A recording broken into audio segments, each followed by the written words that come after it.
दिल्ली पहुंच चुके हैं। COP28 समिट में हिस्सा लेने के बाद भारत लौट चुके हैं पीएम मोदी। दुबई में कई वैश्विक नेताओं से मुलाकात इस दौरान की। पीएम ने रखा COP33 की मेजबानी का प्रस्ताव। आपको बता दें, समिट की मेजबानी के लिए भारत तैयार है। पीएम मोदी की तरफ से यह कहा गया। पीएम ने ग्रीन क्रेडिट पहल की भी शुरुआत की।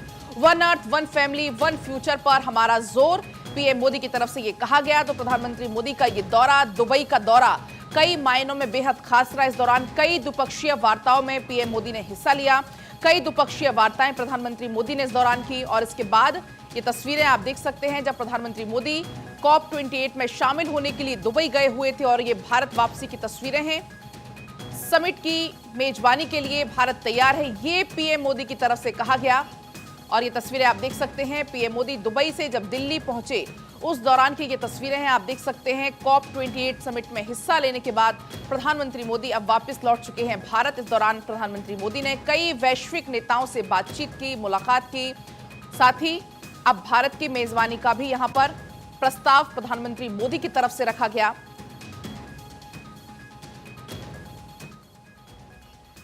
दुबई में COP28 समिट शुरू हो चुका है और आपको बता दें 12 दिन तक इसका आयोजन होगा। इस समिट में शिरकत करने के लिए ज्यादातर देशों के लीडर्स समेत पीएम मोदी भी यहां पर पहुंचे हुए थे। इस शिखर सम्मेलन में काफी हल्ला भी रहा। हालांकि इसका राजनीतिक और आर्मी पावर से कोई लेना देना नहीं है, बल्कि ये क्लाइमेट चेंज पर फैसला लेता है। साथ ही देखिए, आपको बता दें कि सम्मेलन में प्रधानमंत्री नरेंद्र मोदी ने दुनिया को मंत्र दिया। उन्होंने one earth, one family, one future को लेकर सभी की भागीदारी को जरूरी बताया। पीएम मोदी ने यूएई के राष्ट्रपति मोहम्मद बिन जायद अल नाहयान से मुलाकात की और इस दौरान दोनों ने एक दूसरे का वेलकम किया। समिट के तहत वे कई देशों के राष्ट्राध्यक्ष और प्रधानमंत्री से भी मुलाकात करते रहे। ये तस्वीरें आप देख सकते हैं।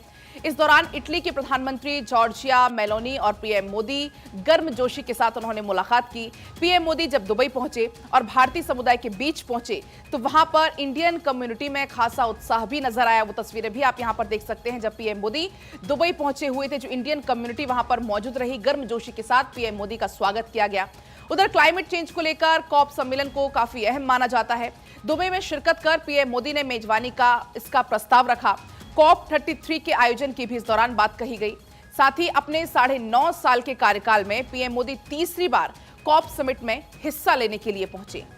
आपको बता दें कि COP सम्मेलन में तीसरी बार शिरकत पीएम मोदी ने की। अब आप ये समझ सकते हैं COP सम्मेलन कितना खास, किन मायनों में खास। 2015 में पेरिस में हुई COP21 में शामिल, तब प्रधानमंत्री मोदी शामिल हुए थे। इसके बाद अगर बात करें हम 2021 की, तो 2021 में ग्लासगो में COP26 सम्मेलन में हिस्सा प्रधानमंत्री मोदी ने लिया। आपको बता दें कि ग्लासगो में पंचामृत और लाइफ की घोषणा की गई थी। COP28 में किस देश को कितना मुआवजा, इस पर भी फैसला होगा। क्लाइमेट समिट में पीएम मोदी मौजूद रहे। कौन कौन से देश मुआवजा देंगे, इस पर भी ये फैसला होगा। जलवायु सम्मेलन, दुनिया को मोदी मंत्र। जलवायु सम्मेलन में जय भारत, संकल्प पटल, शुद्ध जलवायु का निकलेगा हल, दुनिया की सेहत सुधारने की पहल। प्रधानमंत्री Narendra Modi world climate action summit यानी COP28 में शामिल हुए। दुबई में हो रहे इस सम्मेलन में दुनिया के दिग्गज मौजूद हैं। दुबई में चल रहे इस सम्मेलन में शिरकत करने के लिए पीएम मोदी गल्फ कंट्री पहुंचे तो वहां पर जोरदार स्वागत किया गया। इस दौरान भारतीय समुदाय में खासा उत्साह नजर आया। पीएम मोदी से मिलने के दौरान भारतीय लोग भारत माता की जय और वंदे मातरम के नारे लगाते रहे। वंदे मातरम, वंदे मातरम।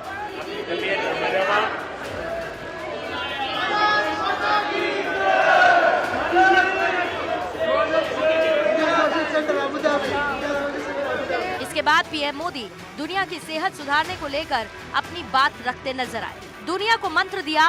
उन्होंने कहा कि one earth, one family, one future को लेकर सभी की भागीदारी जरूरी है। साथ ही पीएम मोदी ने मेजबानी का प्रस्ताव रखा। फ्रेंड्स, भारत ने अपनी G20 प्रेसिडेंसी में one earth, one family, one future की भावना के साथ क्लाइमेट के विषय को निरंतर महत्व दिया है। सस्टेनेबल फ्यूचर के लिए हमने मिलकर ग्रीन डेवलपमेंट पैक्ट पर सहमति बनाई। हमने लाइफस्टाइल फॉर सस्टेनेबल डेवलपमेंट के सिद्धांत तय किए।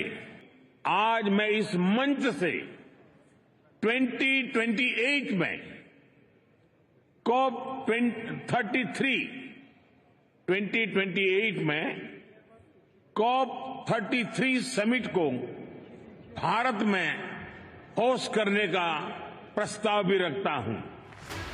इस दौरान पीएम मोदी ने दुनिया के अमीर देशों को निशाने पर लिया। उन्होंने कहा कि सदियों पहले कुछ चंद देशों के किए की कीमत पूरी दुनिया को चुकानी पड़ रही है।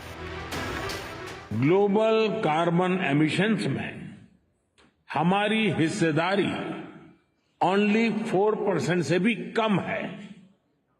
भारत विश्व की उन कुछ इकोनॉमीज में से एक है जो एनडीसी टारगेट्स को पूरा करने की राह पर है। दुनिया में जलवायु संकट बढ़ता जा रहा है और इससे निपटने के लिए जो कदम उठाए जा रहे हैं उसकी रफ्तार धीमी है। इस चुनौती के बीच दुबई में आयोजित COP 28 समिट काफी अहम है। 30 नवंबर से 12 दिसंबर तक शिखर वार्ता चलेगी। दुनिया में कार्बन उत्सर्जन को कम करने के लिए जितने धन की जरूरत है उतना उपलब्ध हो पाएगा या नहीं, ऐसे में आपको COP 28 के बारे में बता देते हैं। COP का मतलब कॉन्फ्रेंस ऑफ पार्टीज है। COP 28 संयुक्त राष्ट्र की जलवायु के मुद्दे पर 28वीं बैठक है। इस समय COP में 192 देश सदस्य हैं। COP की पहली मीटिंग मार्च 1995 में बर्लिन में हुई थी। Climate change for United Nations framework convention on climate change में शामिल सदस्यों का सम्मेलन है। पीएम मोदी तीसरी बार जलवायु परिवर्तन शिखर सम्मेलन में शिरकत करने पहुंचे। इससे पहले पीएम मोदी ने 2021 में ग्लासगो में हुए COP 26 सम्मेलन में हिस्सा लिया था। तब उन्होंने क्लाइमेट चेंज से निपटने के लिए पंचामृत नीति और मिशन लाइफस्टाइल फॉर एनवायरनमेंट की घोषणा की। जिस तरह से दुनिया में जलवायु परिवर्तन दिख रहा है, तापमान में लगातार इजाफा हो रहा है, वैसे में COP 28 सम्मेलन की अहमियत बढ़ जाती है, क्योंकि माना जा रहा है कि इस सम्मेलन में जलवायु बचाने के लिए ठोस रोड मैप पर सहमति बन सकती है। Bureau report, Bharat 24। और अब चलिए आगे बढ़ेंगे, डीप फेक पर बात करेंगे। डीप फेक वीडियोस ने